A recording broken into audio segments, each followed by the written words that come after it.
is Daily Blast Live. We're talking about what you're talking about. You all ready for this? Mm-hmm. Dun, dun, dun, dun, dun. This is a sham. No. Y'all, just stop. Get real. Welcome to DBL. Hello, everyone. We're grateful you're here. We got Al, we got Erica, we got Lindsay joining us from home. Lindsay, how you doing? Looking sharp. Hey guys, happy Friday. My mom actually bought me this, so I'd like to shout her out for Thank that. you. Well, your mom is Susan. super well dressed. That makes sense. I love Susan. She DMs me sometimes, just so everyone knows. I know she does, Tori. She really That's does. I awesome. love it. All right, we've got a couple of very debatable topics to discuss today. As I'm sure you have heard, Justice Stephen Breyer is retiring for the Supreme Court. And yesterday, President Biden confirmed his campaign promise to nominate the first black woman ever to fill the seat. He also said the person will have, quote, extraordinary qualifications, character, experience, and integrity.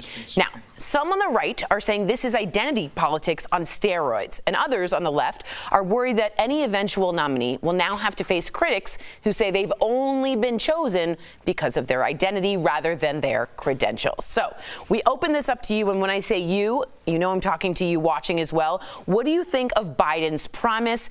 Lindsay Granger, I'd love to hear your opinion. I've been waiting all day to hear it. Tell me what you think. I was like, oh, we're talking Supreme Court? And me and Tori were like geeking out. No, but everyone doesn't understand, like 95% of this country's history of Supreme Court justices have been white men. Let me just let that sit there. 95% since the country started have been white men. And so anytime we deviate from that, you hear people and critics saying, oh, you know, we're hiring somebody based on race, based on color. And it's like, no, what have white men benefited from have been affirmative action in their own regard. They call it the good old boy network. They call it nepotism. They have been constantly doing this. And so when you say you're honoring a black woman and putting her in that position, she generally is overqualified for that position. It's not like she's underqualified. And so when you hear critics constantly saying, oh, that she's not qualified for the job, in order for a black woman to even get in the door because of racism and how tough it is to kick down glass ceilings, you know, we have to be overqualified anyway. Erica speaks to this all the time. And so I think that that's a ridiculous statement. You know, we talk about Justice Sonia Sotomayor. She's the first Latina, or one of the Latina women as Supreme Court justice that Obama had nominated, and she's a justice in the Supreme Court. And they gave her such a hard time, saying that she was underqualified. This woman has a summa cum laude degree from Princeton. A summa cum laude degree from Princeton. And so that's what I mean about, like, what are we talking about when you compare it to the mediocrity of the counterparts that they're saying that she's underqualified against them? You know, it doesn't even make any sense. And so, you know, Biden has benefited from the black woman vote. We got him in office, period. I think, like, if you talk about Kamala Harris being on his ticket and how we pushed him through. And so if people saying he's doing identity politics, fine. Black women are the last ones to benefit from anybody's politics in general. And so I think Biden owes black women to do something for them. And so I'm not actually put off in any way by this. I think a black woman, it's actually a shame that a black woman hasn't been nominated to the Supreme Court in our country's history yet, knowing that we're wholly qualified for these positions, and like by far, and we haven't even been nominated yet. And so I think we're going to see a change with this, and it's nothing that deviates from anything that other politicians do. Ronald Reagan did the same thing, saying, I'm going to nominate the first woman and secure the first woman justice. But because it was a white woman, we didn't say anything about it, right? So now a black woman needs to take her turn and step into that position, just like a Latina woman did. And hopefully this can be the trend instead of something that's like a first, and we're in 2022. Well, she left no crumbs. Yeah. Wow. She left no crumbs. Yeah, Okay. I think we're good. I I was just like, hey, I can't believe it's even the conversation. There I'm is like, a conversation what are we here, talking though. about? she did not stutter. Yes, let's just be all the way 100 about this. We want to talk about identity politics based on who we are identifying. Because when we look at the Supreme Court, Lindsay said it absolutely right. 95% white men. So now that politics have moved in a way where more women of color are running for office, then yes, we are starting to represent even more of the actual demographic of this country. We have to acknowledge that the minority demographic is very swiftly becoming a majority, and the majority is decreasing. That's the reason why we have all of these other conversations I won't jump into, because quite frankly, we don't have the time. When we're saying on one side it's identity politics, when have politics not been about identity? identity. I mean, the identity has been white male. Just because that identity has shifted in order to reflect the greater population does not mean that we've changed into some other form of politics. It's about the constituency and how historically white men have been the most protected class when it comes to being able to vote. So now that the numbers are coming up, now that we have Stacey Abrams out here registering every man, woman, child that she possibly can to be able to vote, yes, things are going to look different. In terms of the other side saying that there's going to be an asterisk by her name. Yeah, exactly. People are saying, okay, but because Biden said he'll only consider a black woman for SCOTUS, this is Ilya Shapiro on Twitter, his nominee will always have an asterisk attached. Go ahead. What was your response to that? Okay, so the asterisk is attached and there's criticism because he stated what his intentions were for the Supreme Court in order to diversify the highest court of the land to reflect the population. Let's just put it this way. Justice Honor, whoever her name is, was going to have that same criticism whether he identified what he was going to do beforehand or not. So that isn't even an argument. So here's my question to you, and I really appreciate you guys all saying this, and I'm hearing you, but some people say, why didn't he just do it instead of announcing it beforehand? And what you're saying is he just showed his intention, but was it, Al, simply to get the vote? Did it feel like it was bait, or was it simply like Reagan did, as someone wrote in Noah? This is a friendly reminder that Reagan pledged, like Lindsay said in 1980, to appoint the first woman to the court. I mean, I don't think that it's shocking that when somebody gets in office, especially when they have been supported by a certain group. We saw Trump, I think he had 80% approval with the evangelicals. The woman that he put in was extremely religious. She'd only been practicing law for 2 years, and she now has a lifetime appointment to the Supreme Court. And that's what you do. When you get in office, you want to fulfill those promises, and you want to let people know that you were fulfilling the promises that you said when you were going in there. And he is letting people know. I said on day one I was going to have testing. Your testing kits are at your house. I said we were going to elect a black woman. Here are 4 nominees. So I think that he's just saying, he's just expounding upon like what he said he was going to do. And he's currently doing it. We're just seeing it in real time. Well, Eliana says president should to be honest, I think black people overall have been let down by what Biden has accomplished so far. I think that's the conversation amongst the black community, that he hasn't done too much. He campaigned on all these promises and then kind of moved on. He didn't address Breonna Taylor's family in any regard that we appreciate. And so, you know, I think to do something for a black woman is something that he needs to do. He knows that that's the base of voters. And in order to get another 4 years, you know, you can't just leave this group. Well, usually the group is left out high and dry, but Biden is realizing that he's probably not going to get another term if he leaves this group out. Interesting. Now, just people writing in, representation matters, including the Supreme Court. Ray's Vibe says Biden was just keeping a promise he made when he campaigned. But Willow on Twitter, Eliana says president should choose a Supreme Court justice based on qualifications, not on race or gender. But that's the way historically it's always been done. So we're kind of having a little hypocrisy in that. Interesting. Write us on YouTube. This is a great debate. Continue to have it throughout the show. Okay, this next topic is also very debatable. I don't know if I didn't hear about this, but Sean Penn has come under some controversy about thoughts on masculinity in America. He told a British paper, quote, "I think that men have, in my view, become quite feminized. I have these very strong women in my life who do not take masculinity as a sign of oppression to them." He then goes on to say that what he thinks is cowardly genes that lead people to surrender their genes for a skirt. But let's get back to the first statement. Do you think men have become too feminized? I'm going to you, Al, knowing I'm going to a male specifically, and I did that deliberately. What is your thought on all of this? And then I am going to get... You're going to a confused male. Because I don't know. I've been seeing this, Lindsay and Erica, online more and more. I would say the last couple of years, the weakening of the American male and this kind of, like men saying out loud that they're an alpha male. I'm like, ew, what are you doing? Don't say that. No one says that, Lindsay, because men that are just chilling don't say things like that. That's stuff that you get when you've been indoctrinated from podcasts, from vlogs with people. This is this new narrative that the American male is being watered down and washed out, and it's a way to empower them, to kind of push them into these groups that are very pro-male. Because the way that you recruit disenfranchised, not disenfranchised, but disenchanted, usually young white males, is to, at first it starts with misogyny. you say, oh, the reason you're an incel, the reason you're at home playing video games and you're a loser is because, you know, black and Puerto Rican men are taking our women. And you go, oh, that's interesting. Oh, that's it. And then you go over there and you go, you know what else? Some about the Jews, too. Let's talk about that. The Jews. And then now we're coming into the Proud Boys, the 3%ers, the Oath Keepers. It's a way to recruit white men that feel isolated. So that's all it is. It's saying, hey, if you feel like a weak man, it's because you are, and this country's doing it to you, and we'll help fix you. So let me ask you though, Lindsay. Like, let's for instance see Harry Styles, the Vogue cover that we all saw, and also in a skirt. We've had that, right? And then we've also had Billy Porter show up in amazing tuxedo dresses. If you're an old school gentleman like your dad, Al and Lindsay, like back then, that's kind of like crazy to you that would show up on like a magazine. So is that what we're talking about? And is that a bad thing?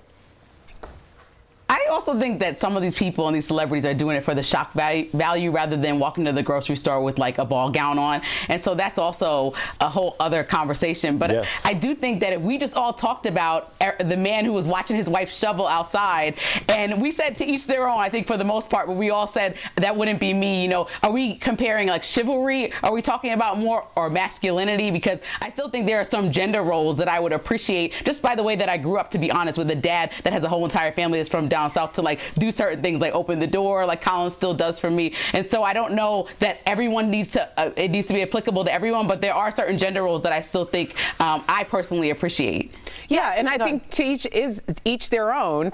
And when did clothing calculate to masculinity and femininity? Like, why Society. are we equating clothing? But I'm saying, like, I don't think that you can aesthetically tell. Like, to me, I don't know if I necessarily can just aesthetically be like, wow, that is one masculine man. You know, like just by one look at them. To me, masculinity or femininity is really the totality of who you are. And I think everyone kind of ebbs and flows. And I think we need to have the flexibility to do that, because no one wants to be overly submissive. No one, or most people don't want to be overly submissive or overly having to be the alpha all the time. It's, you know what it is? It's fluid. Exactly. It's Very fluid. true. It's an aquarium.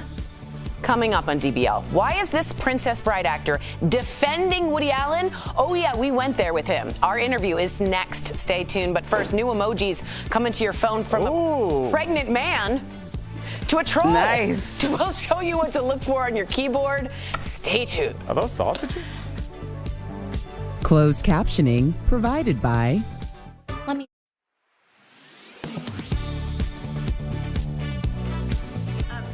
Sierra, let me. Go ahead.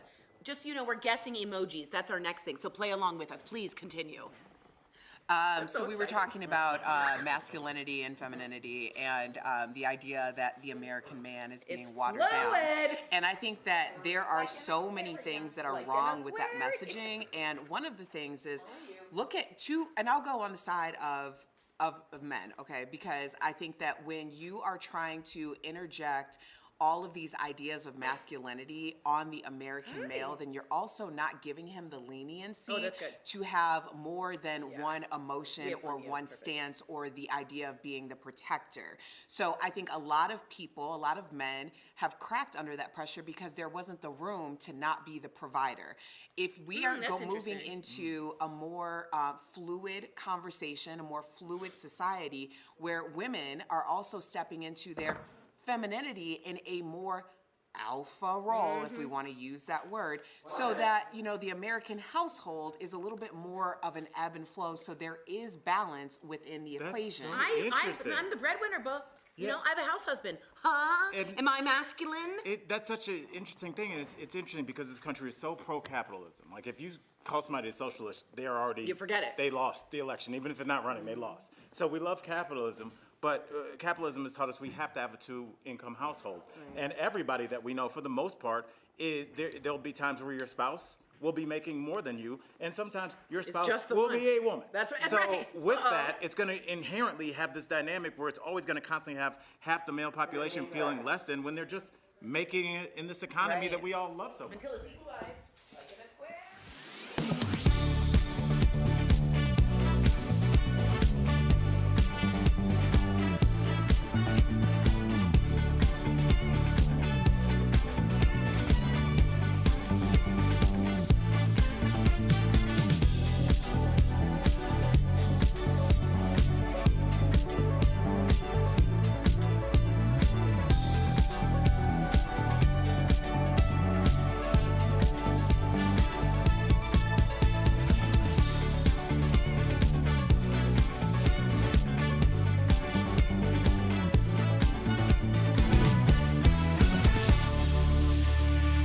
All right, welcome back. This is really exciting. There are new emojis coming. I wish I wasn't so excited. I'm so excited. I love this stuff. I do love it. And Lindsay, I know, is excited. Okay, so your smartphone. So here they are. They're raising some eyebrows, though, and other people are scratching their heads. So first up, check out this new emoji for a pregnant man. I like it. For what? When are you ever going to send that? Okay, that one is going to be used more than any other one because it's going to be, I got a beer belly. Okay. I just, left the buffet. Buffet. Got it. Okay. Next up, we have the troll emoji. I'm sure Jeff will get a lot of use out of putting this on. That's actually really detailed. It is, and it's sort of like... Yeah, I thought that purple thing, that weird purple face that is an emoji was a troll, but I guess this is an actual troll. I just want to let you know, I use emojis wrong, and Al has yelled at me for using the heart from the deck of cards versus like the real heart, and he's like, who selects that? Lindsay's in that weird area right before the flags start, and you're like, you should never be that far back in your emoji. She uses like the flan and the charts. Yes, I have another issue with the flags. That could be a whole okay. There's also this is when you're going to go out partying. It's a new mirror disco. Yes. That's very Anthony. I am using that. Yeah. You know, I love my disco ball. What were people using before for the party? Were you guys using the emoji that's blowing the confetti? I would put a little music sometimes note. That was it. That's your party? I don't have great parties. I think I would use a GIF for that. Yeah, so you could say either. All right, there's also a series of interracial handshake emojis. Let's see that. Those. Okay. Those are cool. Social justice, like that. Finally, there are a few new... I don't know if that's social justice story. I think that's just our world. You know, it's like if I shook hands with my husband, that's what it would look like. I mean, we're not like we shall overcome at the house. No, you know? But I think they're trying to diversify. We are the world at the top of the Rocky Steps in Philadelphia. Maybe it's saying that people are making some $1 million deals diversely. That's true. You're right. All right, finally, there's these, and these confuse me. These are the new smiley faces, including this melting face. I know what that's for. Is that when you're just like wasted? Yeah. Is that when you're wasted? Probably Okay. various substances. Okay, the saluting face, but it's only like I thought it was like super hot outside. Okay, and finally a dotted line face. That's the one I don't get. Okay, let's see that one, and then we're gonna go and let's see the dotted line. Do we have that one? There we go. Does it feel like you're losing yourself? Yeah, maybe. You're in Back to the Future picture. You're fading. You're fading. Or New Me, New You in January. Oh. With that face, Lindsay? You're very glasses. No, the you gotta emoji draw is your half new full. you, like maybe. I'm done. It's a sad emoji. You swung. You swung. It went somewhere. Tried. I had nothing. I don't get the half salute either. Coming up on DBL, we caught up with the stars of Rifkin's Festival. Here, why Wallace Shawn will continue to support Woody Allen movies. I put the question to him, guys. Stay tuned for this. It's coming up. My back. IRS began accepting 2021 tax returns on January 24th, but the agency is still trying to finish millions of 2020 taxes. Many of them are paper returns, which are taking months to process. And as Americans get ready to file their taxes, the top Google search trend is the question, how long is it taking the IRS to process paper returns? So let's verify. Are you more likely to receive your refund faster if you file your 2021 tax return electronically? Our sources are the IRS, accounting firm Keystone CPAs, and National Taxpayer Advocate Aaron Collins, an independent ombudsman within the Department of Treasury. Last summer, Collins' office found the average paper return took about twice as long to process compared to an electronic return. In her annual report to Congress this January, she said the IRS was excruciatingly slow at processing some paper returns. She found some cases where it took weeks just to open an envelope and up to 8 months for paper filers to get their refund. Meanwhile, electronic returns begin processing within a few hours, and most taxpayers received their refund in a few weeks. The advocate's office blames multiple factors for the backlog, like Congress requiring the IRS to divert resources to COVID-19 related issues, including the processing of stimulus checks. Keystone CPAs recommend its clients file electronically and encourage them to use direct deposit to receive their refund even quicker. So, it's true, you are more likely to receive your refund faster if you file your 2021 tax return electronically. Of course, that's not possible for all individuals or businesses, such as returns that require attaching lengthy documentation. With your Verify, I'm Brandon Lewis.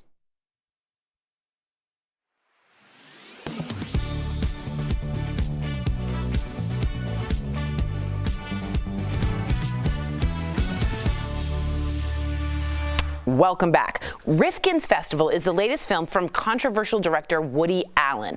And earlier, we caught up with stars Wallace Shawn and Gina Gershon to talk about it. And yes, I asked him that question. Check it out. Wallace Shawn and Gina Gershon, welcome to DBL. We're so excited to have you join us. So first off, we have to ask you, Wallace, of course, about The Princess Bride. Everyone does. So do you think the world could use perhaps just another chapter of the iconic classic, or is that totally inconceivable? My character died, so... Inconceivable! You keep using the word. I don't think it means what you think it means. I don't know, maybe sort of like that Sex and the City remake, the elderly version of the living characters of The Princess Bride. Could be. I don't think anyone really ages in The Princess Bride. Fair. I think they stay exactly the same. And Robin Wright grew up somehow. She did. It turned out that she's a grown woman now. It's weird. I love it. Great answer. Gina, you said that all of your roles are different parts of your personality. So what part of you is Sue in Rifkin's Festival? I think Sue, there's a lot of Sue in me. I mean, I think it's almost the closest character. As far as, I felt very protective over, Mort, even though, and conflicted of how, just kind of the nice Jewish girl part of me, I suppose, to make it succinct. I'm a nice Jewish girl, so I totally get that conflicted thing. Trust me, that's a very, I want to be nice, I don't. All right, so let me ask you the question that a lot of people have. Woody Allen wrote and directed Rifkin's Festival. He has been the subject of a lot of controversy. Wallace, why did you decide to work with him again? You've worked with him a bunch, despite the debate around Woody Allen. I know you've written in The Wrap, I read your article, and I just wanted you to have the floor. To be concise, I think he's really been the victim of a miscarriage of justice on the part of the film community. I think he's innocent of what he was accused of, and that it's quite tragic that people have withdrawn their support from him. Wally and Gina, thank you, but I said Wally like I knew you, and I felt weird, so then I was going to change it to Wallace. So. Well, you can't go back on the nickname. I know. You can't go from nickname to government name. Okay. No, you can't go back.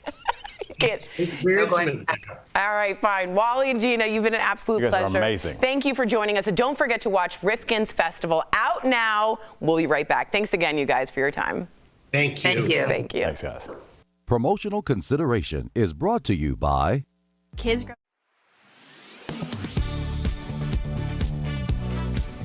Well, that sound means it is time to verify direct exposure, quarantine, isolation, fully vaccinated, boosted.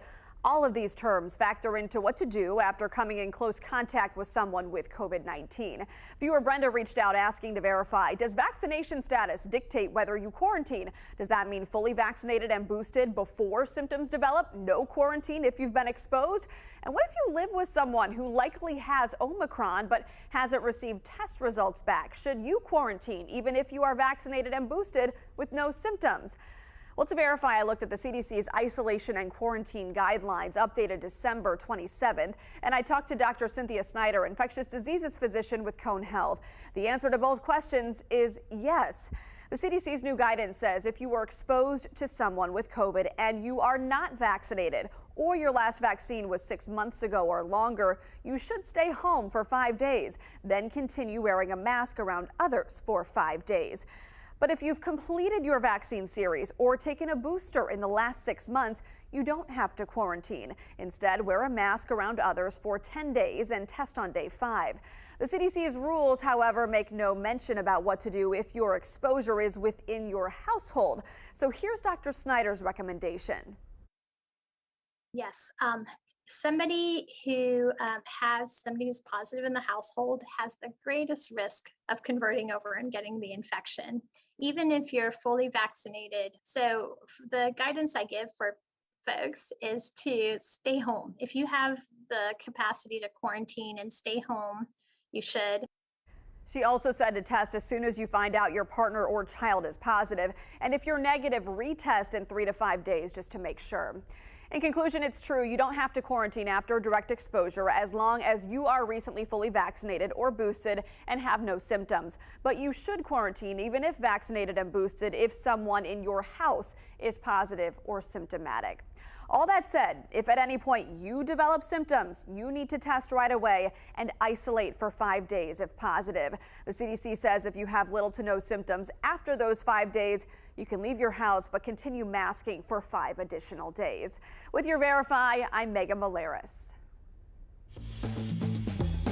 More than 24 House members from both sides of the aisle are calling for House leadership to swiftly ban members of Congress from owning or trading stocks while in office. The 25 Democrats and 2 Republicans say members of Congress should be focused on their jobs instead of trying to make a quick buck. The push comes after several lawmakers generated controversy over trades at the beginning of the pandemic. North Carolina Senator Richard Burr is still under investigation by the Securities and Exchanges Commission. Right now, the Stock Act theoretically bans members from profiting from insider trading, but experts say it's nearly impossible to regulate. House Speaker Nancy Pelosi initially rejected a trading ban, saying this is a free market, but has since changed course, indicating her support. She's also reportedly pushing to levy higher fines for violations of the Stock Act.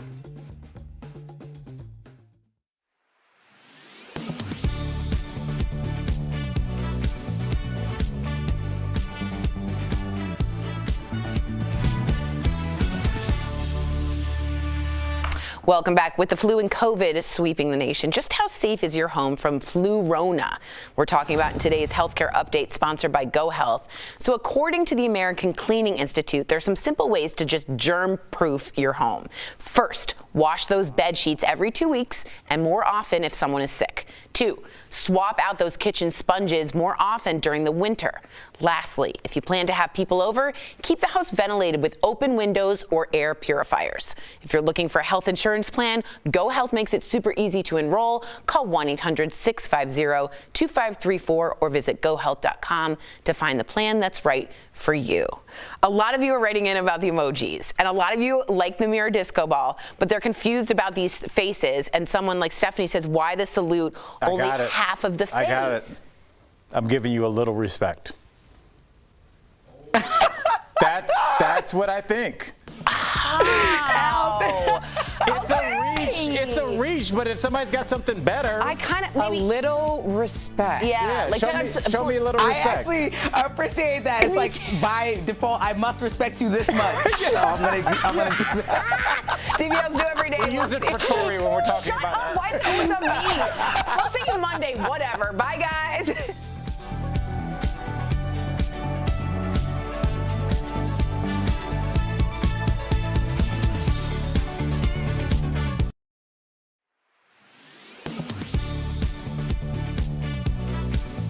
Verify comes from viewer Angela Flores. She asked us to verify this claim. COVID test strips are contagious after use. Our sources for this Verify are Dr. Jason Bowling, an infectious disease specialist with University Health and UT Health San Antonio, and Dr. Anita Curion, the Metro Health Department Assistant Medical Director. First up, Dr. Bowling. Usually you're getting a specimen from a nasal specimen, and it could contain SARS-CoV-2 in it. So I would treat that as though it's contagious. So another person should not handle it. When you're testing for a pathogen inside a specimen, it's possible that you could potentially get that specimen. It's less likely than the normal way you could get it, but it's still possible. And so you should treat it that way to be safe. Dr. Curion's response? It is possible for people to get infected through contact with contaminated surfaces or objects, in this case, like the used test strip. But the risk generally is considered to be very low. So the answer is yes. COVID test strips are contagious after use, but the risk is low. Both Dr. Bowling and Dr. Curion say to treat the test strip like a used tissue. You wouldn't touch somebody else's used tissue, and you can throw it away in the regular trash with everything else. For the Verify team, I'm Jeremy Baker. Don't miss a day of DBL. Bold debates. I'm sick of having to walk this line for everything to have two sides. But then where do we go? Hot celebs. On a scale from 1 to 5, how crazy do you think we are? 5. We're like this all the time. Yeah, I'm here for it. And all the laughs. I don't know about that. LOL. Today on Daily Blast Live. Joe Biden insists on putting a black woman on the Supreme Court. Was this a positive campaign promise, or is it just identity politics? Sean Penn shares a controversial take on masculinity, why he claims men are too feminized. Are there some celebrities that can't be canceled? How some stars are able to stay out of the cancel club despite some bad behavior? And why is this Princess Bride actor defending Woody Allen? I think he's really been the victim of a miscarriage of justice. Our interview with him in just minutes. Oh my gosh. Are you insane? This is a sham. No. Nope. Y'all just stop. Finally here. Drum roll.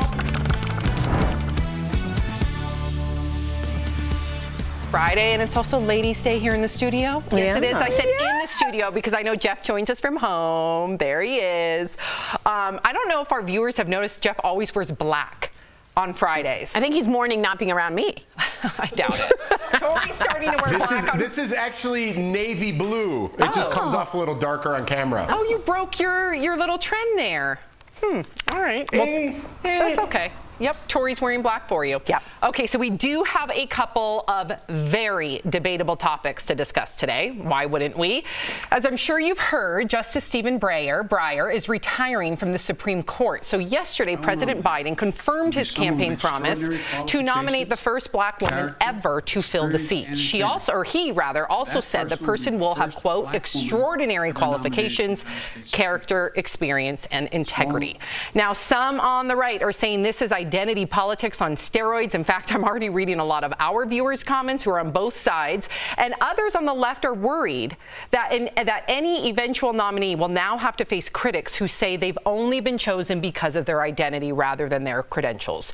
All right, so what do you think of Biden's campaign promise, Erica, and what do you think of the criticism?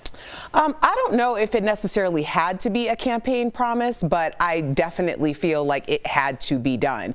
In terms of identity politics, this is always so interesting. Anytime that there is a person that's qualified as a minority group, whether that be woman or person of color, then all of a sudden they're getting the job because they're a minority or person of color. But we never talk about the original identity politics, which has always protected white men. Why? Because they have been the most protected constituency historically, because they were the first to be allowed to vote. So as we're getting to the highest court in the land, of course, the court should reflect the actual demographics of our country. Now, in terms of her having an asterisk by her name, she was going to have the asterisk anyway, because people were always going to question if she deserved that spot or if she got it because she was a black female, whether Biden said it or not. I can tell you this much. When you see a black woman in a seat of any capacity, especially of authority, rest assured that she is overly qualified to be there, because black women and women of color, women in general, are always subjected to the most scrutiny. So yes, all the I's will be dotted, all the T's will be crossed, and I have no doubt that whoever takes that seat will absolutely be more than qualified, actually more qualified than some of the people who are sitting on the Supreme Court right now. Okay, so before Jeff and Tori chime in, we are getting so many comments. I want to read Willow. Willow's kind of echoing your sentiment, Erica. Everyone should be represented. I can't believe I have to explain this. But then we have Ileana, and I have other viewers writing similar responses. Tori, what would you say to this? Ileana says presidents should choose a Supreme Court justice based on qualifications, not on race or gender. First off, he's not going to some random black woman and saying, hey, do you want to be on the Supreme Court? Trevor Noah made a great joke about this last night. He's obviously going to pick someone that is very, very well qualified. So I don't think you need to worry about him being random about that. Second off, though, as Erica said, a Supreme Court is a jury of your peers, and it's the highest of the land. It should reflect the land. There's never been a black woman on it. That's insane. In 1980, Ronald Reagan promised that a woman would be on the court. This is exactly the same thing, but at least accepting and allowing some representation of how Joe Biden got there, and that is the black female vote. So let's not forget that. Now, do I think he should have said it as a campaign promise or just done it? I could argue that. I could say maybe you should have just done it and not said it so we don't have this topic of debate. But he also owed black women a lot. And so I think he had to put that on his campaign as a promise. Jeff, what do you think? Yeah, listen, I got to agree with Erica. If she says she's overqualified, I take Erica's word for it. I don't know a lot about the Supreme Court. I know Brett Kavanaugh's on there, and he likes to drink beer. That's about my knowledge of the Supreme Court. So I don't know. I got to take people's word for it. Here's my thing with it. Just looking on it, you said the people on the right are saying this. I don't even know if we need to go there. But if I'm looking at it from a political point of view, we're saying Joe Biden appointed this woman. Good on you, Joe. Way to go.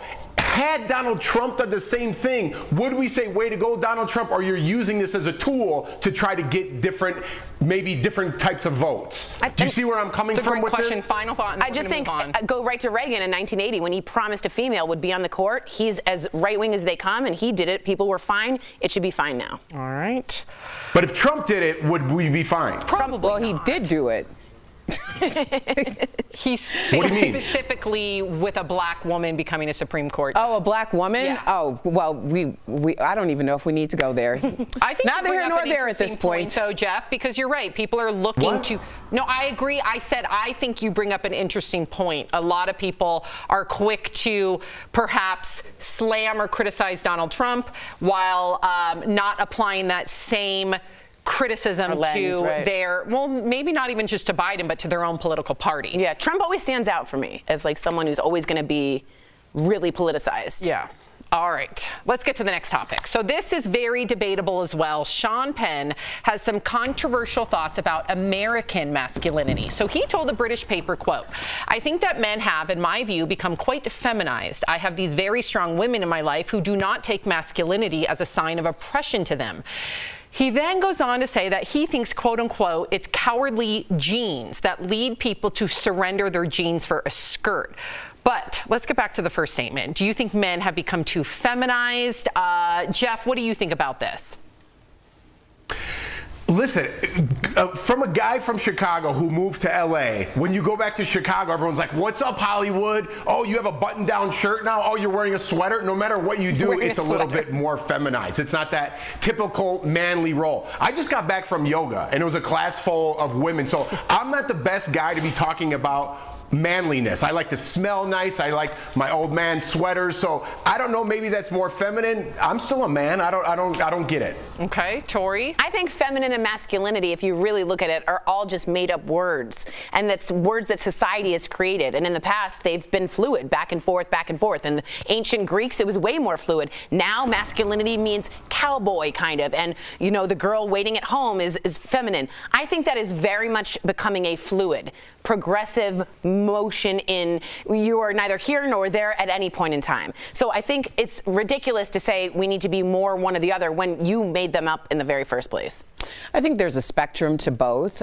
We certainly don't want to be in positions, especially as we are acknowledging that more than just the man can be a caregiver, a provider. There can be an ebb and flow to all of this. So when we talk about masculinity, we have to talk about it in terms of the spectrum, because also when we have a dual income household where the woman's working just as much as the man, if not more, then that's also providing a balance for your household, which is providing a balance for our communities.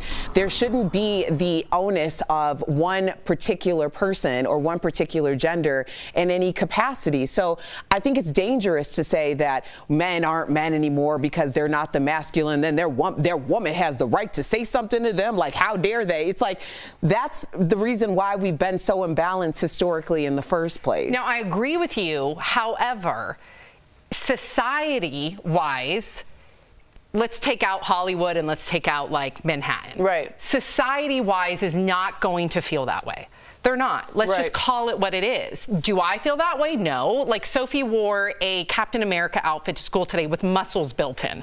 If Miles, my son, wants to wear a dress to school, Erica's laughing. I'll see if I can get a picture. Cute. I love her. If Miles one day wants to wear a dress to school, I'm going to empower him. However, I'm also going to have a conversation with him that he's going to be faced with discrimination and criticism because that does not fit societal's norms. So yes, I love that we're progressive on this. You can look at Pete Davidson wearing that skirt at the Met Gala. I think we have a photo. A lot of people applauded him, but he, even though he's wearing combat boots and a suit jacket, he was met with criticism. So until society changes, we can't pretend that, like Jeff, if you walked in here in a lace dress, that it would dictate people's perceptions of you. Michael Dean just laughed. So that's my point.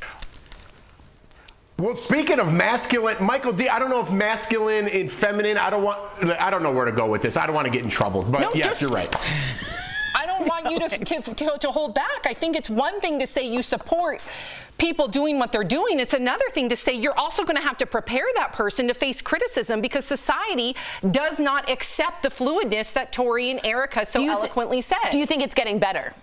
Yeah, do you think society is getting better? Because of the Jaden Smiths, because of the Pete Davidsons, right? the Harry Styles, but that's going to take time. Yeah. But I would just argue that society is always going to find something to criticize you about. That's why it's important that you do live in your authenticity and truth, because no matter what you do, you're always going to be met with some sort of criticism from some whack job who decides to just DM you at 3 a.m. on Sunday morning. Oh, that sounds personal. Whack job. Whack job. Coming up on DBL, you will not believe, speaking of Pete Davidson, where Pete Davidson took Kim on their latest date night. Are they an odd match or do they balance each other out? But first, Dr. Coley joins us live to answer all your medical questions coming up next. Closed captioning provided by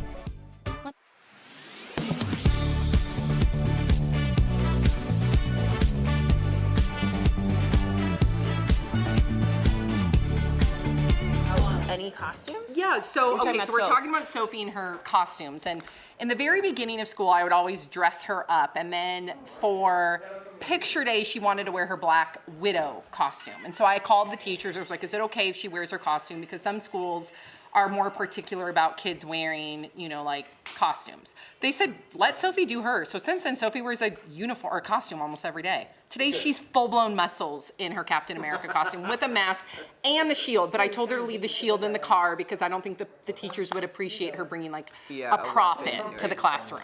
So Trump did promise a woman and followed through with it. that's a great point. I was trying to get that in your ear. That is, I never heard it. I did say you did. Wait, I don't think It wasn't quite clear. I don't think I hear you because I would have. Because I have to say it to Courtney and then Courtney said it. Oh, got it. Okay, but that's a great point. So Chris, our executive producer, pointed out that one of Trump's campaign promises was to nominate a female Superior Court, judge, Amy Coney Barrett, right? Coney Barrett, yeah. Yes, Coney Barrett. Yeah. And he followed through with that. So to Jeff's point, I wonder, did she receive a lot of criticism? I mean, black because women. she was underqualified compared to. She'd only been practicing law for 2 years, right? And she got skidded through in like 8 days. Right. So it was a little funny feeling to it. So is there an asterisk around Justice But let's Barrett? say she was fully qualified. A black woman's still going to get more scrutiny than a white woman. Well, yes, absolutely, and I can assure you that whoever, because she hasn't been identified or appointed, just to make it very clear at this point. Are there any rumors? Yeah. Who do you guys think? Abram's sister, right? Yeah. There's some strong. We had her husband on the show. Stacey Abrams. Stacey Abrams' sister's husband. On the show. The whole family. Yeah, it's very good. Yeah.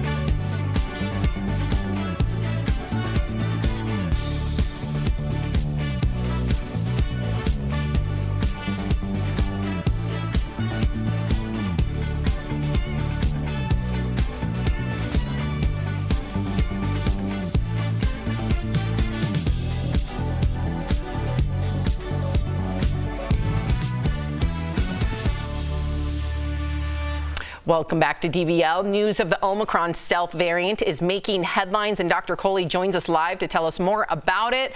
Dr. Coley, happy Friday. Great to see you. So the stealth variant is said to be more contagious. Should we expect another spike in cases? I thought we were just starting to flatten that curve again. Well, the good news here, ladies, and happy Friday to all of you, is that there's so much overlap between the stealth variant and the Omicron variant. It's actually a subvariant of the Omicron that most experts think that immunity against Omicron is likely going to also last for the stealth variant. So we don't actually think it's going to create another spike in cases. Now, it may just create a long tail, so it may mean that we have cases lingering. We don't have that drop-off we're looking for, but I'm hopeful that we don't have another spike coming anytime soon. They need to name it stealth. Like, come on. That sounds terrifying. Oh my God, I'm terrified. Well, I mean, okay, so let's stop being terrified. Okay, thank you. Like, what are the characteristics that make the stealth variant different? Okay, so the name is not just by chance. It's actually a really intentional name given to this because it's sort of like a disguise on this virus. So this is a subvariant of the Omicron variant. So it has a lot of mutations overlapping, about 20. But it also has 28 new mutations that Omicron didn't. So what those new mutations do, it makes it harder for us to pick it up on a lab test as Omicron. So if you have the stealth variant, you go and get a test, it'll pop up as coronavirus, but we may not know unless we do fancy testing on it that it's actually, you know, this new variant of Omicron and not the original Omicron. So I like to think of it like the Omicron dressed up in a disguise, which essentially means that it's tricking our ability to track where it's going. So it's just getting smarter and stealthier. Oh, weird. Okay, people who lost their sense of smell, which is, I can't even imagine really, that must be awful as a symptom of COVID are turning to smell training. And I heard it was like oranges and like a fire or something like that. What is that and does it work? Yeah, so unfortunately, some viruses can affect our ability to smell. And it doesn't just happen acutely when you're infected with the virus, but it can damage the neurons that sort of tell our brain what that smell is. And there's three main types of smell disorders you can have, Tori. One is anosmia, which means you can't smell at all. Oh, wow. Sounds awful, of course. Golly. One is phantosmia, which means you're actually smelling something that's not there. It's a phantom smell. Wow. Yeah. And then the third one is parosmia, which means you're smelling something good like cinnamon, but it actually smells bad. It smells rotten. So this whole concept of smell therapy is kind of like if you injure your ankle and you have to do PT or recover. It's sort of like teaching your neurons how to smell again. So you smell different types of smell twice a day, including the ones that trigger the wrong circuits in your brain, and sort of retrain your brain how to do it. And it's really looking very promising for people who are suffering from these conditions because of COVID. That is fascinating. Isn't it? Fascinating. Okay, we do have a viewer question from Ray who says, quote, Dr. Coley, my parents are getting older and more forgetful. How can I tell if this is an early sign of Alzheimer's? I'm so sorry, Ray. That's hard to deal with. It is really hard, you know, and Alzheimer's is a very difficult condition. But basically, Ray, it's the pattern of forgetfulness. As we get older, we're going to forget things.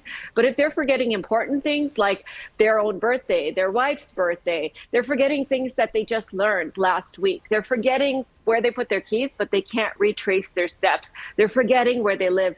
Those types of things should set off alarm bells in your head that that's just not normal forgetfulness.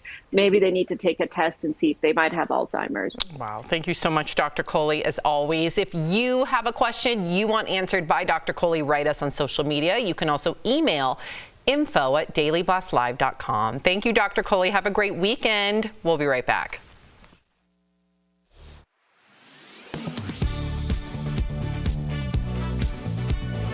Began accepting 2021 tax returns on January 24th, but the agency is still trying to finish millions of 2020 taxes. Many of them are paper returns, which are taking months to process. And as Americans get ready to file their taxes, a top Google search trend is the question, how long is it taking the IRS to process paper returns? So let's verify.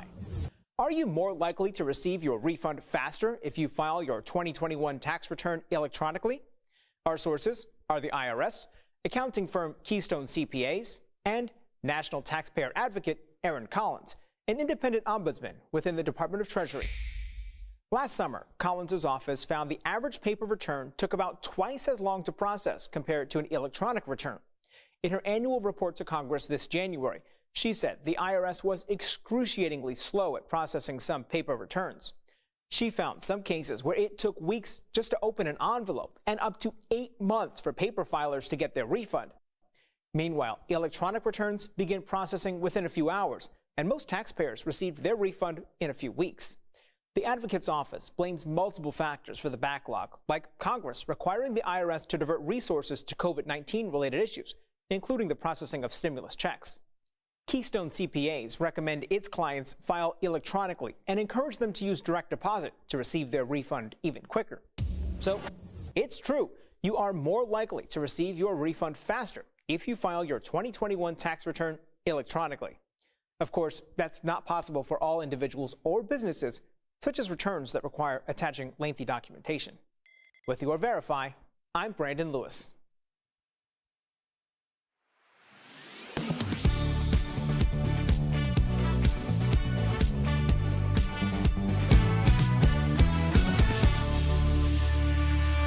Welcome back to DBL. So Rifkin's Festival is the latest film from controversial director Woody Allen. And earlier we caught up with stars Wallace Shawn and Gina Gershon to talk about it. And yes, I asked him that question. Check it out.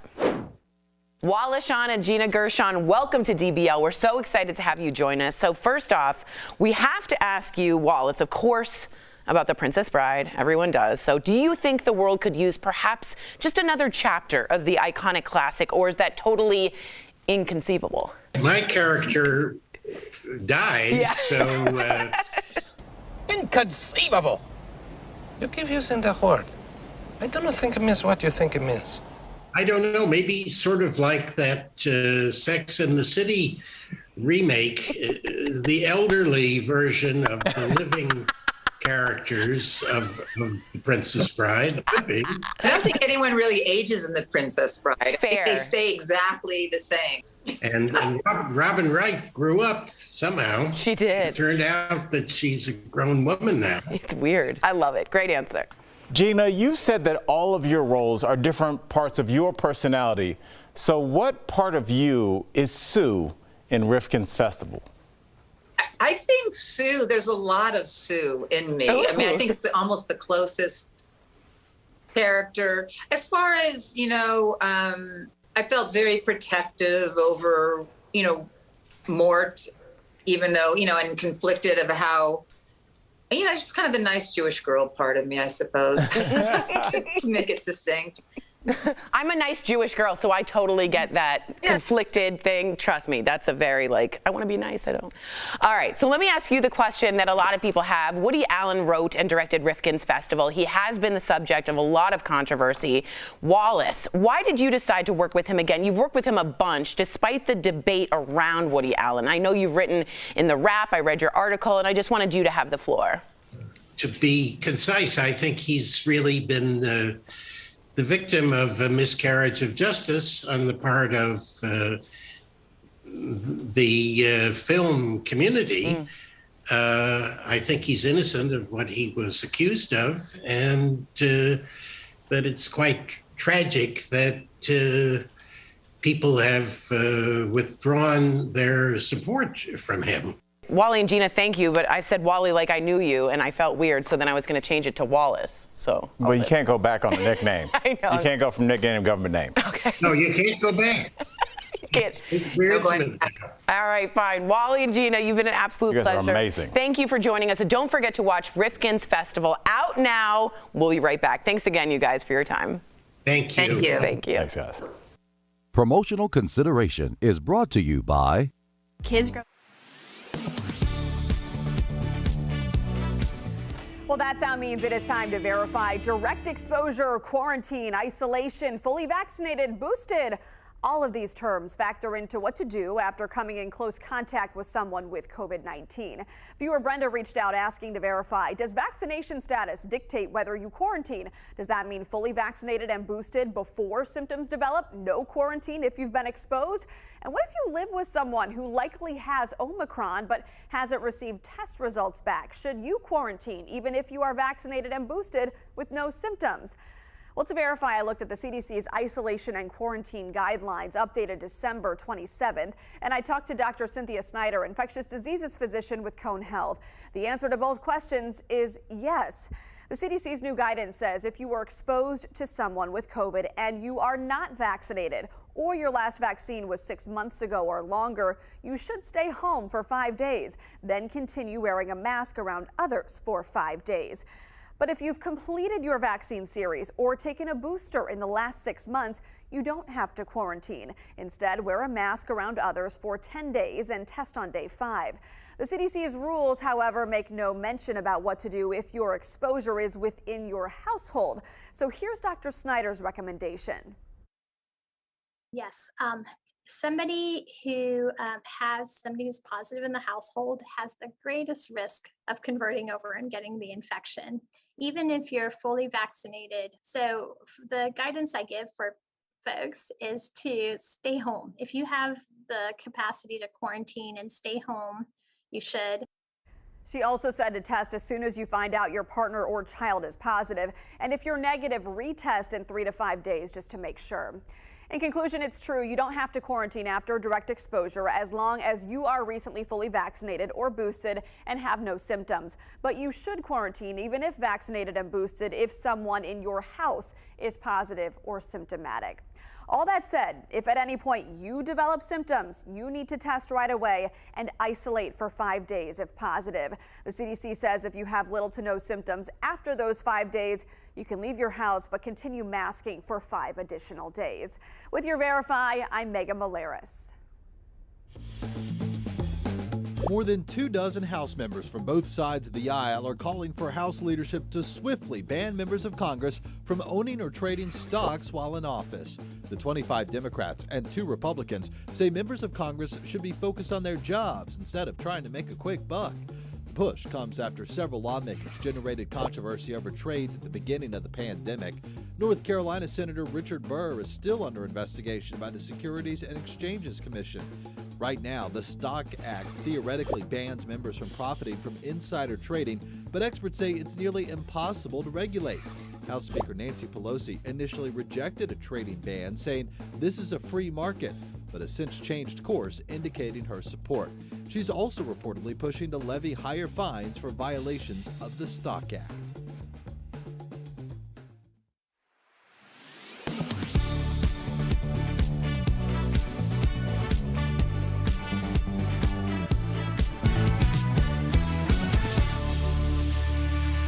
Welcome back to DBL. We love sharing your comments. Brenda says, I don't understand men in dresses. To each their own, I suppose, but it's very new. Don't think it makes someone less of a man, though. Interesting.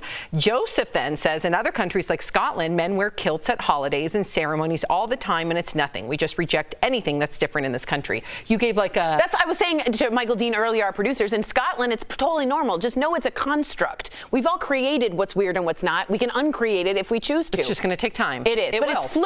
It's a fluid. And Stewie says, these guys rock of great energy, especially on Fridays. And Wanda says, loving Ladies' Day. Yes. Plus Jeff. Okay. If you're leaving us, you can watch the second half of the show online. Watch on YouTube, dailyblastlive.com, or our DBL mobile app. But if you're sticking around, here is what's coming up. Kim Kardashian is spotted on another date, a night date actually, with Pete Davidson, and you won't believe where. And Snoop Dogg says he isn't worried about getting canceled. Are there celebrities that just can't be canceled?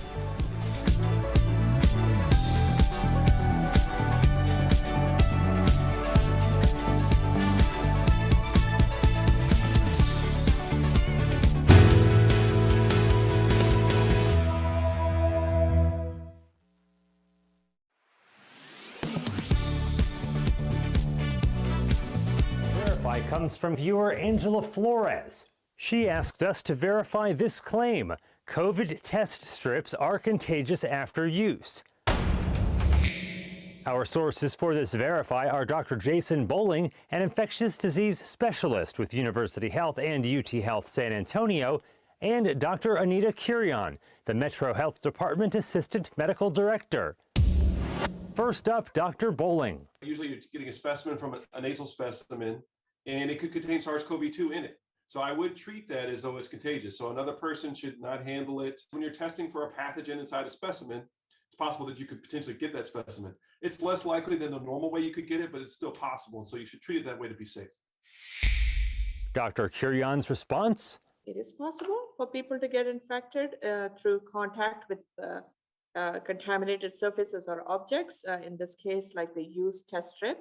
but the risk generally is considered to be very low. So the answer is yes.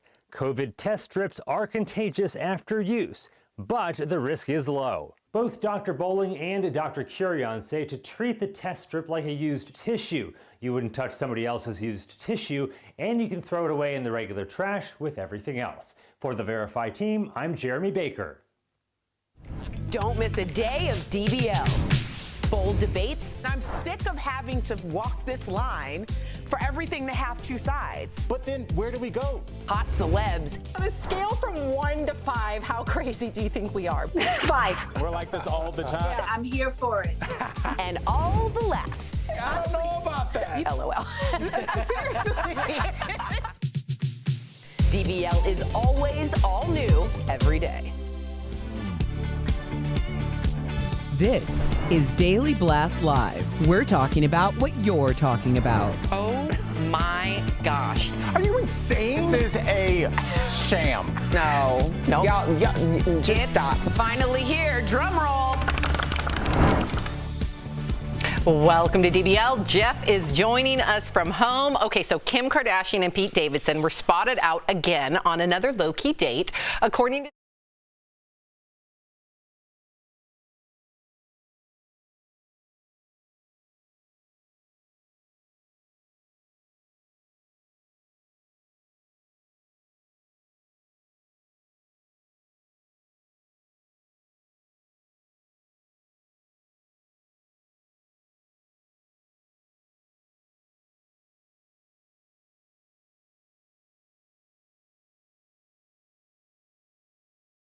So all of this got us wondering, are Pete and Kim, Jeff, picking like alternating dates? Like is Pete's the pizza dates and Kim's are the lavish dates? What do you think? Yeah, and I'm not hating it. I kind of like it, actually. You know, I like to go to a nice steakhouse. I don't go often, maybe once a year, and treat myself and get a steak and a nice glass of wine. And I appreciate that, but I also love going to a corner bar and getting some wings and some beer. I appreciate them both, but they're just different ends of the spectrum, and I like the yin and the yang of it. You know what's interesting? I watched Kim Kardashian because I watch and I love her. She said to her mother in the last episode of Keeping Up with the Kardashians, I have all the big things. I don't need the big things, but I'm missing all the small things. And it was as if she was manifesting Pete Davidson into her life and wanted to do let's go get some Staten Island pizza. She's never had that, and I think that's nice. Let's not How pretend do we that know she hasn't had pizza? No, I mean like that kind of pizza. Let's not pretend that Pete Davidson is Joe Schmo, like Fair. down the Fair. block. Pete Davidson, if you look at him being caught by the paparazzis, he's driving whether it's a Lamborghini or a Maserati. I mean, he may be dressed down, but he brings a different. Kim Kardashian's Bentley. Yeah. Or Kim Kardashian's Bentley, but he's got money too. He was Erica. caught. This is I know, but he was caught driving her Bentley. Yeah. Yeah, people always gonna have something to say about that. Like, how you gonna be at work and your man's driving your car? That's like I don't know why. It's a thing. I don't know. It's a thing. Don't come at me about it. I'm just repeating the thing. I think it's really strange that people find it so fascinating that they do different things on different days. Like, don't we all do different things on different days? Yeah, but we're not used to seeing Kim go to Rite Aid for ice cream. Right, or a pizza place, right? What was the David Letterman thing? My Next Guest or whatever? Yep. They did a whole thing in like a CVS, and she was talking about how she loves CVS, and then she went through her whole process of like finding pens, which was actually, by the way, the first time that I really related to Kim Kardashian. I was like, I love a good pen. I love a good pen. I know. I love a good CVS, like roam the aisle. yes. The carpeting. I know. All right. So are there some stars that are too big? Oh, did I hear Lawson or Layton? They're coming. Yeah. That was Lawson. Whenever they're ready. Okay, so are there some stars that are just too big to be canceled? Snoop Dogg thinks so. On a recent podcast, Snoop said he's not afraid of being canceled and even dared anyone to try and said some stars like Kim are beyond cancel culture. Have a listen. It's only believable if you believe it when they're trying to cancel. Because you see the baby, you see David Chappelle. You got to believe it. You got to know that your base is your base. You can't. The cancel community is not bigger than my fan base. All right. Tori, you're shaking your head. So he's exactly right. And Jeff will tell you that's what he's been saying the whole time. If you can balance out this loud 10% with actually, a large 90% of your base, you're uncancelable. Interesting. Jeff, is there a star, in your opinion, that is too big to be canceled? Yeah, I want to commend Snoop because he's exactly right. If you have enough fans, you can't be canceled. But if you're just an average Joe, like one of us, we gone. We gone over the weekend. Excuse you. Speak for yourself. All right, yeah, you're right. I'm more cancelable than you are, so you're exactly right. But here's the question. Who do I think is uncancelable? Beyonce is so uncancelable that if you come to cancel Beyonce, you will be canceled yourself. It's so true. It's so true. Who do you think is beyond being canceled, Tori? I think someone like Kid Rock. Because if you think his base is so cemented against him, he could say anything, and there is going to be people that go after him. And I think he could do nothing that would cancel him with that base. Because he leans into that base. And they really are so loyal. So loyal. Okay, what do you think, Erica? Well, Jeff stole mine. No, I'm just kidding. But no, seriously, I chose Tabitha Brown, and it's not because Tabitha Brown would actually ever do anything to get canceled. You know she follows Daily Boss Live. Does she? Oh my, hey, Tabitha! We love you. Okay, all right. Let me explain the idea behind Tabitha Brown is that Tabitha Brown brought us with her during her journey of ascension. Yes. And I think that because she did that, and a lot of people like her who we've seen, how they started, how's it going, now, you're on the Ellen Show or whatever it is. We see all of these things and how they've progressed. And I think we as fans feel like her success is our success. Yes. And so that's why, regardless, we know Tabitha is never going to do anything to get canceled. But I would say that she's uncancelable because we're so invested in what she has going on. Look how we all reacted with Tabitha. I know. We all feel like it's our best friend, right? Yes. In our head, as Wendy Williams Come would on the say. show, girl. Please come on the show. Sam, what about you, though? For me, I thought of this differently. So I see Snoop as someone that is authentically him and has always been him, right? Like he was smoking weed on camera before it was societally accepted. Totally. So I think he's in a different category. Someone that's put on a pedestal, I actually disagree with Jeff. Someone like Beyonce and Taylor Swift, I think they have because they're seen as perfection and flawless, high Lawson, high Layton, I think that they have to really, they can't mess up, in my opinion, unfortunately. As opposed to a Snoop who we kind of know he can be unpredictable. They have to be perfect. Love, yeah, like you look at Courtney Love and you look at Taylor Swift. Courtney Love can do whatever the heck she wants because we see her as like the bad girl of Hollywood. You can't apply that to Beyonce and Taylor, so I do think that they could be cancelable. The good girls. That's interesting. I hope not. You know I love me some Beyonce and Taylor. But I still don't think they can be canceled. I think their base is bigger even. Yeah. Their hive. Yeah, it's the math. Swifties. It's the math. You can't lie with the math. And I don't know math. Okay, I don't believe you. All right, so Selling Sunset star Chrishell Stause is dishing on a couple of her exes. In her upcoming memoir, Under Construction, Chrishell says two of her exes love bombed her. That's her quote, love bombed, by overwhelming her with affection. In her book, she said she was so blinded by the love bombs, she failed to see any red flags in the relationship. Chrishell was referring to her ex-husband, Justin Hartley, who blindsided her with a text saying that he was filing for divorce, and ex-Keo, who she met on Dancing with the Stars. She publicly accused him of lying to her after 3 months of dating. What'd he do? I don't know. I don't know. Have you ever dated a love bomber, or have you been the love bomber, Jeff? I think we need to explain what love bomb is, right? So my point of view is that you're kind of getting showered with gifts, maybe moving a little too quickly. Is that a correct definition? Yes. And maybe a little more manipulation in it. Just charm, affection. Yeah. No, that would be a turnoff for me right away. If you're moving too fast and on week 2 you call me Jiffy Poo and we have nicknames, it's like, listen, your nickname is my ex-girlfriend. Beat it. Jiffy Poo? Did someone actually call you that? I hope a real so. nickname? That's terrible. Once in 1986 and they're gone. Oh no, my I don't gosh. know. He remembers. Date. I feel like you would love a love bomb. I think I am a love bomber. Oh. Tell us about it. I lost all my friends. Tell us about it. I think I really like having a companion and being in a monogamous relationship, and I move really fast, and I'm comfortable with that. And perhaps that is, but I don't do it to manipulate. And I wonder if love bombing is malice behind it. You just cherish. I'm just really like, kind of really like, I cherish is a great word, but I'm not doing it with any malice. I think love bomb has some sort of end game. I think you're right. What do you think?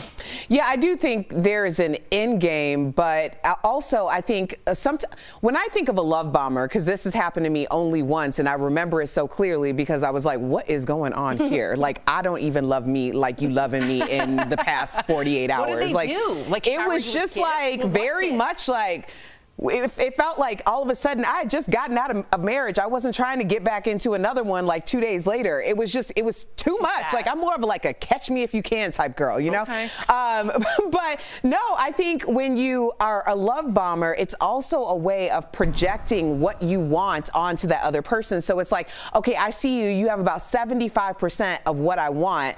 I'm going to try to project that other 25% onto you so that you can become my perfect person like that. That's manipulation. Right. And that's not how life works. So yeah, I'm totally with Jeff. Like that, I feel like you can't contain this. I wonder, she was dating Erica. You can't. You cannot contain this. And I'm like, give it all. Yeah. It's like, come and get me. Yeah. I wonder though, Jeff, we all watched the show Selling Sunset, if she's also talking about Jason Oppenheim, because they were together too. Who's the star of the show. Yeah. That was strange. You don't believe it was a thing? I think that might have been for clout too. I don't see the two of them together in any way, shape, or form. Who's clouting who? I don't know, both. But it just didn't seem like they had anything in common. What if she's got a little bit of that in herself and she's kind of projecting that on the people she dates? I think she love bombs. And I think you're exactly right. That insecurity of going over, and maybe she's doing this subconsciously. She's saying, that's what they did to manipulate me. Maybe looking inwards. Wow. Because I am. And that was deep, Tori and Jeff. Bombing away. And by the way, my 1986 reference, I was 8 years old. That was I don't know where I got that from. So you made it up? Jiffy Poo. He completely made it up. Okay. Oh yeah, I just made it up, but I don't know where I pulled out 1986 from. It's a dinosaur. You're a dinosaur. Okay, coming up on DBL. From Katharine Hepburn's wardrobe to Shirley Temple doubters, we've got a list of shocking facts about old Hollywood starlets. Closed captioning provided by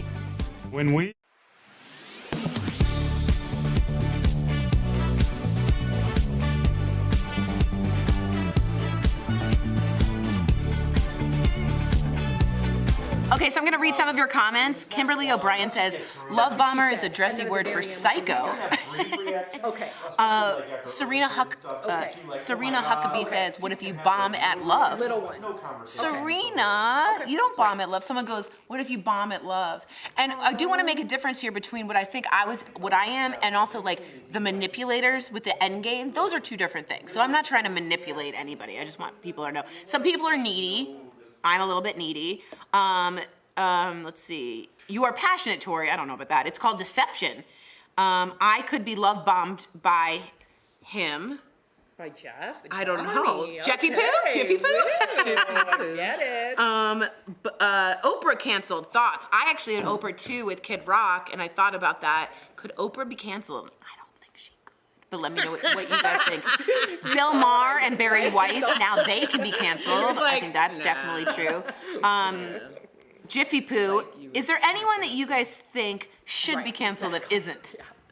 Well, that's a good one, right? What was that, Tori? Who should be canceled and isn't canceled already? Who should be canceled that isn't canceled already? Alex Jones. Woody Allen. He is not canceled. Wait for this interview, dude. Okay. Yeah, we got an interview coming up, and it's someone who defended Woody Allen, and you'll see it's Wallace Shawn. It's very interesting. Stars are still lined up to do his films because his films are great artsy pieces. But is he a good person? Whether or not you believe a lot that has been reported in those allegations. I believe the allegations. I think they're too specific and there's too many circumstantial evidence, in my opinion. And when I asked Wallace Shawn, if you guys don't know, he's the inconceivable guy. You know that guy? Princess Bride. Princess Bride. We all know him, right? He thinks the exact opposite of Sam and was very publicly saying so. So this interview is a big deal. I want you guys to pay attention. Let me know what you think in YouTube or the app.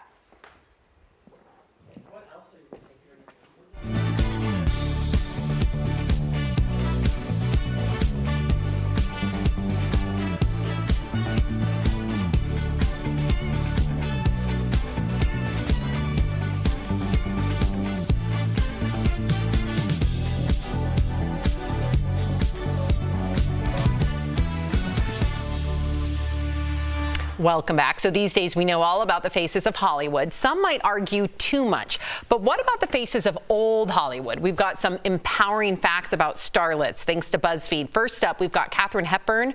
She was Hollywood's leading lady, of course, for over 60 years. And in her relationship with Hollywood, she wore the pants. When the costume department at RKO stole her slacks, which were only acceptable for men at the time, by the way, she walked around the studio in her underwear and refused to get dressed until she got her pants back.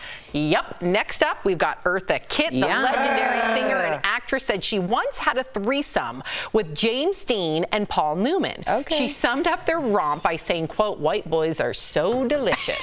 She even claimed the writers of Broadway's Hair stole that line from her for their musical. Okay, Erica, look at Erica. I heard you go, okay. Jiffy Poo, are you delicious? Wow. I'm speechless. I'm not going to touch that. Okay, all right. Let's talk about Angela Lansbury, who's currently 96 years old. I love her. In 1970, her family's Malibu home was destroyed in a forest fire, and her son Anthony got addicted to heroin. On top of that, her daughter Deidre became involved with the Manson family. Clearly, a fresh start was required, so they moved to a farmhouse in Ireland. You probably never wondered who Hitler's favorite actress was. It was Greta Garbo. He would always invite her to Germany, and she said, if the war hadn't started when it did, I would have gone and I would have taken a gun out of my purse and shot him, even saying she would have gotten away with it because she claimed she's the only person who would not have been searched. And last but not least, we've got Hollywood's #1 box office name of the 1930s, Shirley Temple. Shirley Temple had so much talent as a child that there was suspicion in Europe that she was an adult little person in disguise. Now, the Vatican actually sent out a priest to verify that she was indeed a child. I don't like that. Nope. You don't like that one? Nope. I have a really good story about Marilyn Monroe. I told Tori about it. Yes. So I watched this documentary on CNN that showed a different side of Marilyn Monroe. And then I wanted to fact check it just to be sure, not to say that CNN got it wrong. But I can't believe I never heard this story. Marilyn Monroe, on her rise to stardom, co-wrote an article in January of 1953, the Motion Picture and Television magazine, which was the Hollywood magazine at the time, calling out the toxic sexual harassment in Hollywood. There wasn't even a term back there, and she called the article like the wolves amongst us, and she called out studio heads, people that literally bribed her, saying, we'll give you this role if you meet me on my yacht, ... She went all in. Somehow she did not get canceled. Somehow people continued to renew her contract. But why have we never heard that story of her before? Because what does society want you to think of Marilyn Monroe? Va va voom. That's it. She's also allowed Ella Fitzgerald to sing in a club and sat front row for the whole week so people would show up. Yeah. That's a huge deal, and no one knows that about her. Right. Jeff, which one of these stories shocked you the most? I don't know. I was kind of just thinking about old Hollywood, kind of referencing what you were thinking, Sam. Like, when we think of old Hollywood, we think of Marilyn Monroe, we think of James Dean. Like, they didn't wear pajamas. They just wore a dress the whole time, and James Dean was always smoking. Shirley Temple is still 8 years old. That's what we think when we think of old Hollywood. Now we're so into celebrity lives. We see every aspect of them eating pizza, what they have for lunch, what they look like when they exercise. It's too much. And I think the nostalgia of old Hollywood is just the image that we perceive of them. Interesting. Wow. Yeah, the mystery's been taken away. It's the transparent 20s now. Right, because they want to own their own narrative. If you only pop up once every 3 years, every time you have a movie coming out, then people project onto you who you are. Now you can state who you are in real time on social media. It's a double-edged sword, y'all. Double-edged. We'll be right back.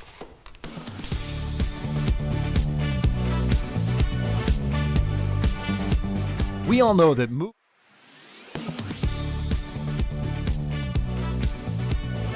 began accepting 2021 tax returns on January 24th, but the agency is still trying to finish millions of 2020 taxes.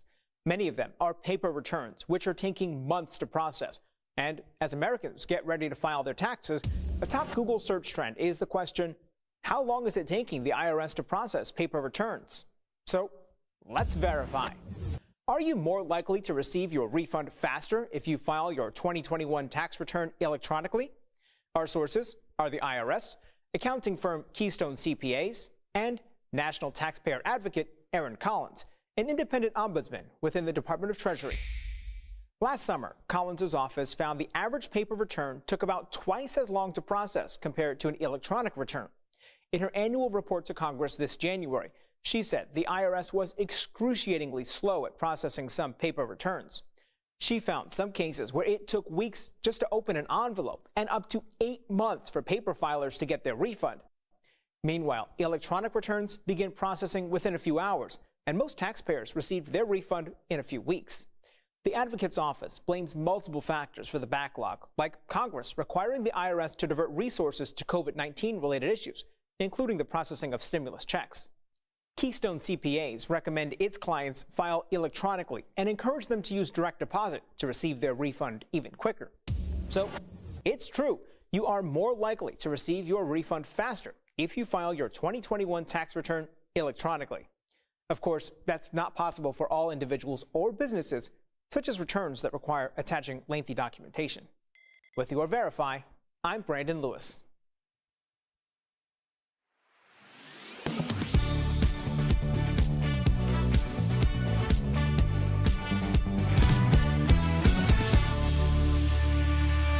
Welcome back. With the flu and COVID sweeping the nation, just how safe is your home from flu-rona? So we're going to talk about it in today's healthcare update, sponsored by Go Health. According to the American Cleaning Institute, there are some simple ways to germ-proof your home. First, wash bed sheets every 2 weeks and more often if someone is sick. Next, swap out your kitchen sponges more often during the winter. I actually forget about this one.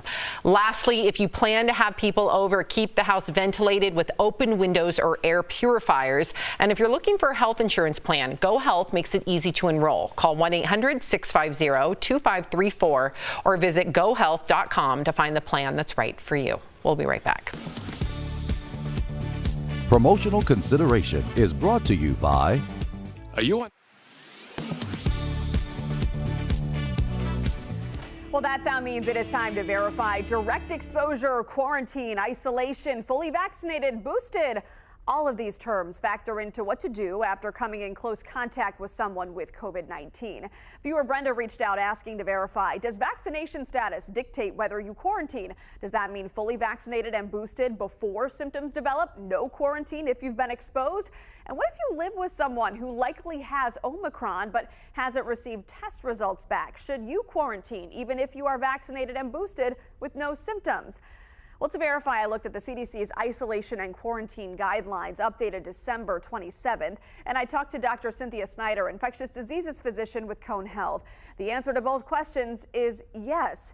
The CDC's new guidance says if you were exposed to someone with COVID and you are not vaccinated, or your last vaccine was 6 months ago or longer, you should stay home for 5 days, then continue wearing a mask around others for 5 days. But if you've completed your vaccine series or taken a booster in the last 6 months, you don't have to quarantine. Instead, wear a mask around others for 10 days and test on day 5. The CDC's rules, however, make no mention about what to do if your exposure is within your household. So here's Dr. Snyder's recommendation. Yes, somebody who has somebody who's positive in the household has the greatest risk of converting over and getting the infection, even if you're fully vaccinated. So the guidance I give for folks is to stay home. If you have the capacity to quarantine and stay home, you should. She also said to test as soon as you find out your partner or child is positive. And if you're negative, retest in 3 to 5 days just to make sure. In conclusion, it's true, you don't have to quarantine after direct exposure as long as you are recently fully vaccinated or boosted and have no symptoms. But you should quarantine even if vaccinated and boosted if someone in your house is positive or symptomatic. All that said, if at any point you develop symptoms, you need to test right away and isolate for 5 days if positive. The CDC says if you have little to no symptoms after those 5 days, you can leave your house but continue masking for 5 additional days. With your Verify, I'm Megan Malaris. More than 24 House members from both sides of the aisle are calling for House leadership to swiftly ban members of Congress from owning or trading stocks while in office. The 25 Democrats and 2 Republicans say members of Congress should be focused on their jobs instead of trying to make a quick buck. push comes after several lawmakers generated controversy over trades at the beginning of the pandemic. North Carolina Senator Richard Burr is still under investigation by the Securities and Exchanges Commission. Right now, the Stock Act theoretically bans members from profiting from insider trading, but experts say it's nearly impossible to regulate. House Speaker Nancy Pelosi initially rejected a trading ban, saying this is a free market, but has since changed course, indicating her support. She's also reportedly pushing to levy higher fines for violations of the Stock Act.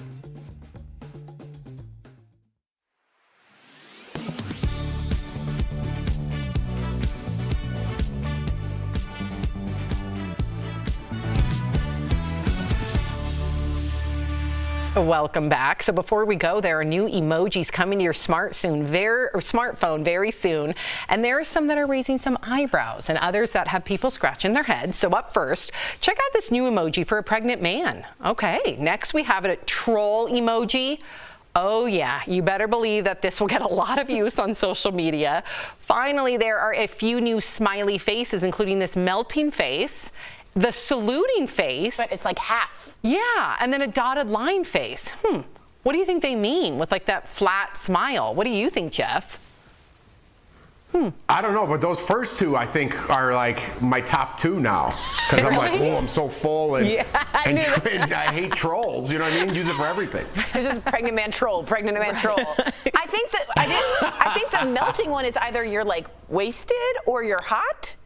Yeah, I think hot. Hot. Okay. And then I don't get the middle one at all. I think it's wasted because you're smiling. Oh, okay. What's the salute one? I would say that's awesome if it's like for veterans, but why is it half of it? Right, and does it mean you're always part of the army or the military? It's always part of you, like half of you? That's really deep. But that's maybe too deep for an emoji. Which emojis do you use the most, Erica? I know which emojis you use the most. I can tell you what Erica uses. I use the purple heart. And the face. The face that goes like this, like yeah. And then also the face palm and this guy. Erica always, without a doubt, will have those. Jeff, what do you use the most? I use it's funny because me and Tori were texting the other day and she sent me something really funny about LOL. I write LOL in every single message because I want people not to misconstrue that I'm being serious in any way. So when you type LOL, the laughing face with crying comes up and I just hit it every single message, no matter what, so people don't get confused. Lord, Jeff, it is exhausting to be you. I know. He'll be like, hey, I'll see you there. LOL, LOL, yeah, LOL. It's true. It's like, true. Yeah. Poor Jeff. What do you use, Tori? I love facepalm girl. And then I also like the really random ones like flan. What do you use flan for? Just to be weird and just like there's some weird ones out there no one uses. Flan's a good one just if you're weird. What do you use? I use like the crying face emoji probably the most. The side one or the middle one? Both. Okay. Oh my gosh. Hey! Yay! Oh my gosh, you look so cute with your hair. Look at you, Lawson. He looks like a little beetle, doesn't he? Oh, we love you, bye, Lawson. have a good weekend. Bye, have a good weekend. Have a great weekend, everybody. Have a great weekend, Lawson. DBL's new every day. We'll see you Monday, same time, same place. Bye, Jeff.